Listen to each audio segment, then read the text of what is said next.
Hello again. The leader of the UNITA movement in Angola, Dr. Jonas Savimbi, says peace in southern Africa is impossible without UNITA's cooperation. Dr. Savimbi told newsmen at his headquarters at Jamba in southern Angola that he had 7,000 fresh troops ready to hit the Angolan capital, Luanda, and strategic areas north of the city if he was not drawn into the negotiations on the withdrawal of the Cubans from Angola and the future of southwest Africa. Our political correspondent Marius Kleynhans and cameraman Ian Stephen compiled this report. The central message from Jamba is that UNITA will have to be a party to all negotiations and, stressed Dr. Savimbi, to ignore the movement will cause grave risks to any effort. Showing off part of his military might on a parade at which some weapons UNITA captured from the Angolan Defence Force, including 2 Russian-built tanks, were exhibited, Dr. Savimbi said it was his military successes that drove the Luanda government to the negotiating table. He said UNITA had decisively won the war in Angola and it was only the Cubans that were propping up a regime on the verge of collapsing.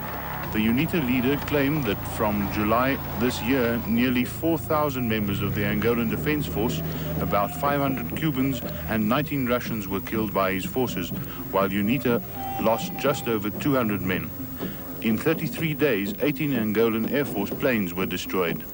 Dr. Savimbi said if UNITA was not recognized in a settlement on the withdrawal of Cuban troops from Angola, he would not hesitate to take advantage of such a move if it took place.